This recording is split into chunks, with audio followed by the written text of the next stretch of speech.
Sesungguhnya nafkah memang merupakan kewajiban suami atau ayah untuk memenuhi kebutuhan keluarga, meskipun sang istri kaya atau miskin. Hal ini sebagaimana dijelaskan oleh Imam Mawardi dalam kitab Al-Hawi Ak-Kabir fi Fiqh Mazhab Al-Imam Al-Syafi'i. Karena itu ketika seorang istri atau anak perempuan menjadi tulang punggung bagi keluarga, hal tersebut terhitung sebagai pahala yang mengalir untuknya. Mencari nafkah bagi perempuan pada masa Rasulullah Shallallahu Alaihi Wasallam sejatinya bukanlah suatu hal yang tabu, meskipun bukan sesuatu yang mainstream. Dari Zainab, istri Abdullah radhiyallahu anhu, saya pernah berada di masjid mendengar Rasulullah Shallallahu Alaihi Wasallam memberi nasihat, bersedekahlah walaupun dengan perhiasan yang kamu pakai. Zainab sendiri justru yang memberikan nafkah kepada suaminya, Abdullah, dan anak-anak yatim yang diasuhnya.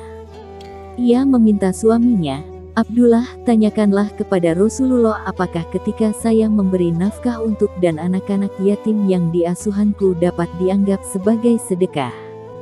Kamu saja sendiri yang bertanya ke Rasulullah, jawabnya. Akhirnya aku datang sendiri ke Rasulullah Shallallahu Alaihi Wasallam, dan di pintu, saya bertemu dengan seorang perempuan yang juga memiliki keperluan yang sama. Kami bertemu Bilal dan memintanya untuk menanyakan kepada Rasulullah, apakah saya cukup berzakat atau bersedekah dengan menafkahkan harta saya untuk suami saya dan anak-anak yatim yang diasuhanku. Kami berpesan kepada Bilal agar tidak membuka identitas kami ke Rasulullah. Bilal masuk dan mengutarakan persoalan kami. Siapa yang bertanya? Kata beliau, Zainab, jawab Bilal. Zainab yang mana? Tanya Rasulullah lagi. Zainab istri Abdullah. Akhirnya Bilal berujar. Rasulullah Shallallahu Alaihi Wasallam lalu bersabda, ya, ia memperoleh 2 pahala, pahala kekerabatan dan pahala zakat. Hadis riwayat Bukhari dan Muslim.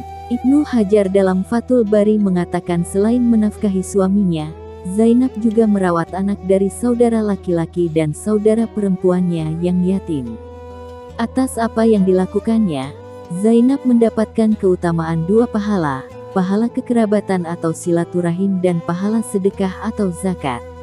Berdasarkan hadis ini pula, dalam mazhab Syafi'iyah seorang perempuan boleh memberikan zakatnya untuk suaminya.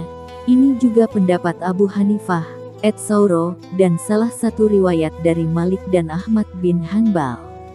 Sebagaimana amal-amal baik yang lainnya, memberi nafkah suami dan keluarga meskipun pada dasarnya bukan merupakan kewajiban istri, juga menjadi sebuah pahala. Hadis ini adalah catatan yang merekam sejarah perempuan yang bekerja untuk memberi nafkah pada keluarganya pada masa Rasulullah. Pada masa itu, perempuan yang bekerja di luar tanggung jawab domestik adalah sebuah fakta. Dr. Fakihuddin dalam buku 60 Hadis Hak-Hak Perempuan dalam Islam menyatakan bahwa hadis ini menunjukkan perempuan memiliki peran dalam tanggung jawab ekonomi terhadap keluarga, sehingga seharusnya tanggung jawab domestik juga menjadi tanggung jawab bersama antara suami dan istri. Jika pada masa lalu mencari nafkah dibebankan kepada laki-laki dalam Islam karena mereka yang biasanya lebih mudah memperoleh pekerjaan dalam banyak kebudayaan, mereka secara fisik juga dianggap lebih memungkinkan untuk bekerja di luar pada masa dahulu kala.